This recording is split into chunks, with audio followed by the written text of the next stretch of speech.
അധ്യായം 14.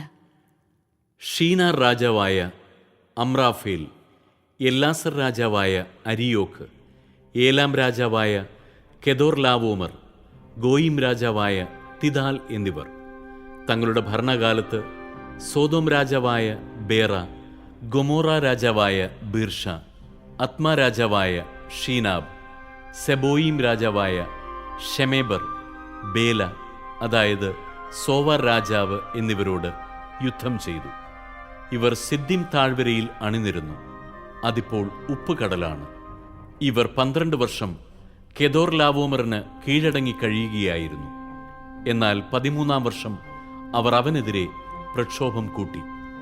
14-ാം വർഷം കെദോർലാവോമറും കൂടെയുണ്ടായിരുന്ന രാജാക്കന്മാരും ചെന്ന് അഷ്തരോത്ത് കർണായിമിൽ റഫായിമുകളെയും ഹാമിൽ സൂസിമുകളെയും ഷാവേ കിരിയാത്തായിമിൽ എമീമുകളെയും സെയീർ മലകളിൽ ഹോര്യരെയും അടിച്ചമർത്തി.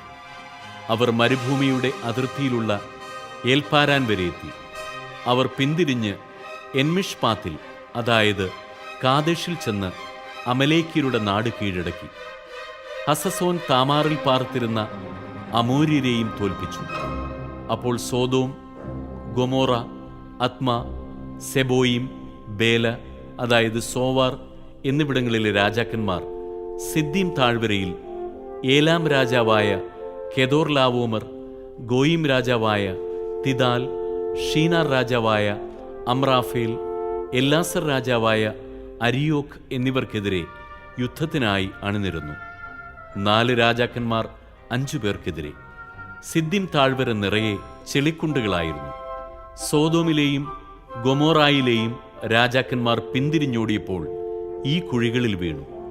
ശേഷിച്ചവർ മലയിലേക്ക് ഓടിപ്പോയി. സോദോമിലെയും ഗൊമോറായിലെയും സർവ്വസമ്പത്തും ഭക്ഷണസാധനങ്ങളും കവർന്നുകൊണ്ട് ശത്രുക്കൾ സ്ഥലം വിട്ടു. സോദോമിൽ പാർത്തിരുന്ന അബ്രാമിന്റെ സഹോദരപുത്രനായ ലോത്തിനെയും അവന്റെ സ്വത്തുക്കളോടൊപ്പം അവർ പിടിച്ചുകൊണ്ടുപോയി. രക്ഷപ്പെട്ട ഒരുവൻ വന്ന് ഹെബ്രായനായ അബ്രാമിനെ വിവരമറിയിച്ചു. താനുമായി സഖ്യത്തിലായിരുന്ന എഷ്കോലിന്റെയും ആനറിന്റെയും സഹോദരനായ മാമ്രെ എന്ന അമോര്യന്റെ ഓക്കുമരത്തോപ്പിനടുത്താണ് അബ്രാം താമസിച്ചിരുന്നത്. സഹോദരൻ തടവുകാരനാക്കപ്പെട്ടെന്ന് കേട്ടപ്പോൾ തൻ്റെ വീട്ടിൽ തന്നെ ജനിച്ചു വളർന്നവരും പയറ്റി തെളിഞ്ഞവരുമായ 318 പേരോടൊപ്പം അബ്രാം ദാൻ വരെ അവരെ പിന്തുടർന്നു.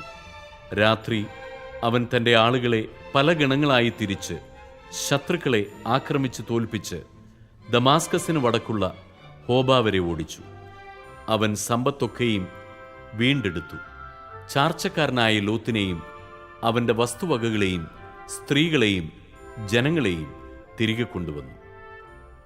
കെദോർലാവോമറെയും കൂടെയുണ്ടായിരുന്ന രാജാക്കന്മാരെയും തോൽപ്പിച്ച് മടങ്ങിവന്ന അബ്രാമിനെ എതിരേൽക്കാൻ സോദോം രാജാവ് രാജാവിൻ്റെ താഴ്വര എന്നറിയപ്പെടുന്ന ഷാവേ താഴ്വരയിലേക്ക് ചെന്നു.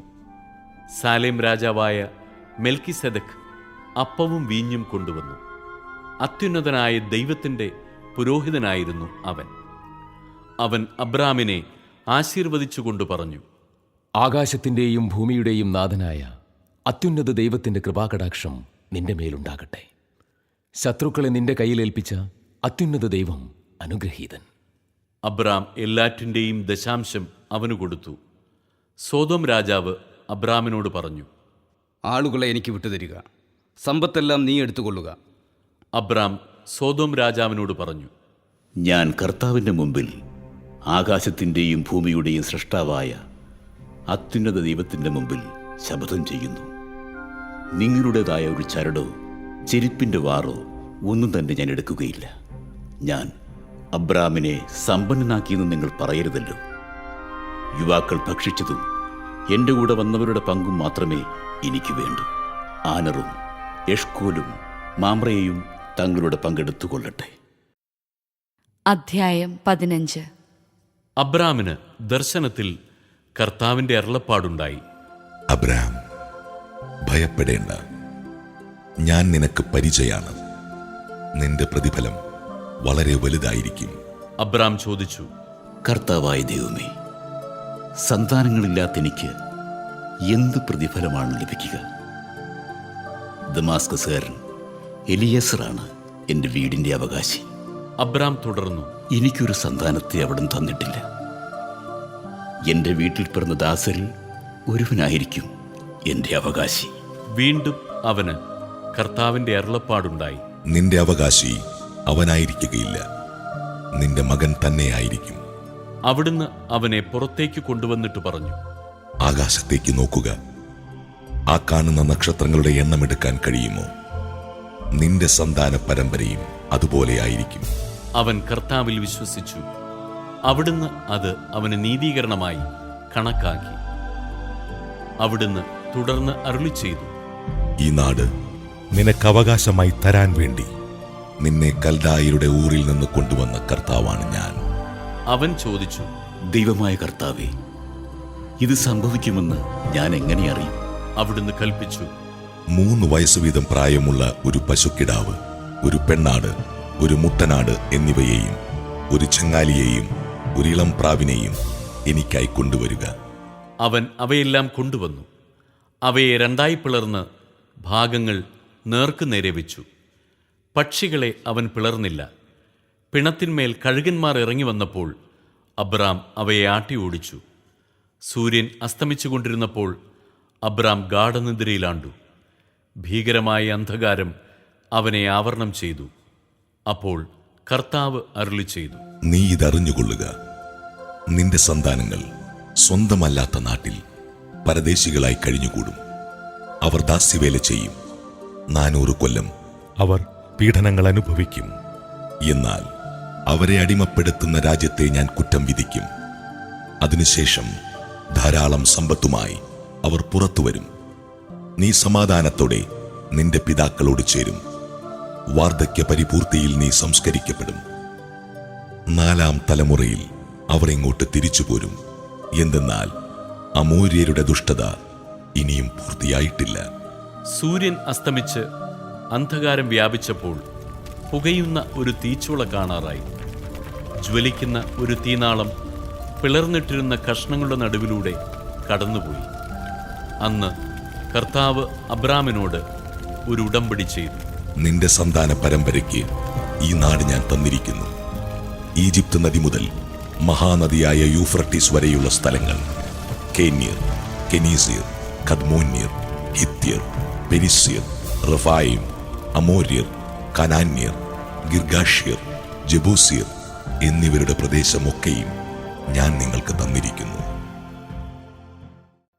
അധ്യായം 16. അബ്രാമിന് ഭാര്യ സാറായിൽ കുട്ടികളുണ്ടായില്ല. അവൾക്ക് ഹാഗാർ എന്നു പേരുള്ള ഒരു ഈജിപ്തുകാരി ദാസിയുണ്ടായിരുന്നു. സാറായി അബ്രാമിനോട് പറഞ്ഞു, മക്കളുണ്ടാവാൻ ദൈവം എനിക്ക് വരം തന്നിട്ടില്ല. നിങ്ങൾ എൻ്റെ ദാസിയെ പ്രാപിക്കുക. ഒരുപക്ഷെ അവൾ മൂലം എനിക്ക് കുഞ്ഞുങ്ങൾ ഉണ്ടായേക്കാം. അബ്രാം സാറായിയുടെ വാക്ക് അനുസരിച്ചു. കാനാൻ ദേശത്ത് 10 വർഷം താമസിച്ചു കഴിഞ്ഞപ്പോൾ അവൻ്റെ ഭാര്യ സാറായി ദാസിയായ ഈജിപ്തുകാരി ഹാഗാറിനെ തൻ്റെ ഭർത്താവിന് ഭാര്യയായി നൽകി. അബ്രാം അവളെ പ്രാപിക്കുകയും അവൾ ഗർഭം ധരിക്കുകയും ചെയ്തു. താൻ ഗർഭിണിയാണെന്നറിഞ്ഞപ്പോൾ യജമാനത്തിയെ അവൾ നിന്നയോടെ വീക്ഷിച്ചു. സാറായി അബ്രാമിനോട് പറഞ്ഞു, എന്റെ ദുരിതത്തിന് നിങ്ങളാണ് കാരണക്കാരൻ. ഞാനാണ് എന്റെ ദാസിയെ നിങ്ങളുടെ ആശ്ലേഷത്തിന് വിട്ടുതന്നത്. പക്ഷേ താൻ ഗർഭിണിയാണെന്ന് കണ്ടപ്പോൾ അവൾക്ക് ഞാൻ നിന്ദയായി. എനിക്കും നിങ്ങൾക്കും മധ്യേ കർത്താവ് തന്നെ വിധിയാളനാവട്ടെ. അബ്രാം പറഞ്ഞു, നിന്റെ ദാസി ഇപ്പോഴും നിന്റെ കീഴിലാണ്. നിന്റെ ഇഷ്ടം പോലെ അവളോട് പെരുമാറിക്കൊള്ളുക. സാറായി അവളോട് ക്രൂരമായി പെരുമാറാൻ തുടങ്ങി. അപ്പോൾ അവൾ സാറായിയെ വിട്ട് ഓടിപ്പോയി. എന്നാൽ കർത്താവിൻ്റെ ദൂതൻ ഷൂറിലേക്കുള്ള വഴിയിൽ മരുഭൂമിയിലുള്ള ഒരു നീരുറവയുടെ അടുത്ത് വെച്ച് അവളെ കണ്ടെത്തി. ദൂതൻ അവളോട് ചോദിച്ചു, സാറായിയുടെ ദാസിയായ ഹാഗാറേ, നീ എവിടെ നിന്ന് വരുന്നു? എങ്ങോട്ട് പോകുന്നു? അവൾ പ്രതിവചിച്ചു, ഞാൻ യജമാനത്തിയായ സാറായിൽ നിന്ന് ഓടിപ്പോവുകയാണ്. കർത്താവിൻ്റെ ദൂതൻ അവളോട് പറഞ്ഞു, നീ യജമാനത്തിയുടെ അടുത്തേക്ക് തിരിച്ചുപോയി അവൾക്ക് കീഴ്പ്പെട്ടിരിക്കുക. ദൂതൻ തുടർന്നു, എണ്ണിയാൽ തീരാത്തവണ്ണം അത്രയധികമായി നിന്റെ സന്തതിയെ ഞാൻ വർദ്ധിപ്പിക്കും. നീ ഗർഭിണിയാണല്ലോ. നീ ഒരു ആൺകുട്ടിയെ പ്രസവിക്കും.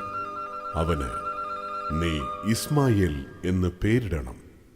കാരണം കർത്താവ് നിന്റെ രോദനം ചെവിക്കൊണ്ടിരിക്കുന്നു. അവൻ കാട്ടുകഴുതയ്ക്കൊത്ത മനുഷ്യനായിരിക്കും. അവന്റെ കൈ എല്ലാവർക്കുമെതിരായും എല്ലാവരുടെയും കൈ അവനെതിരായും ഉയരും. അവൻ തന്റെ സഹോദരങ്ങൾക്കെതിരായി വർത്തിക്കുകയും ചെയ്യും. അവൾ തന്നോട് സംസാരിച്ച കർത്താവിനെ എൽറോയ് എന്ന് വിളിച്ചു. കാരണം എന്നെ കാണുന്നവനായ ദൈവത്തെ ഞാനും ഇവിടെ വെച്ച് കണ്ടു എന്നവൾ പറഞ്ഞു. അതുകൊണ്ട് ആ നീരുറവയ്ക്ക് ബേർലഹായ് റോയ് എന്ന് പേരുണ്ടായി. അത് കാദേശിനും ബേരദിനും ഇടയ്ക്കാണ്. ഹാഗാറിൽ അബ്രാമിന് ഒരു പുത്രൻ ജനിച്ചു. ഹാഗാർ പ്രസവിച്ച മകന് അബ്രാം ഇസ്മായേൽ എന്ന് പേരിട്ടു. ഹാഗാർ ഇസ്മായേലിനെ പ്രസവിച്ചപ്പോൾ അബ്രാമിന് 86 വയസ്സായിരുന്നു.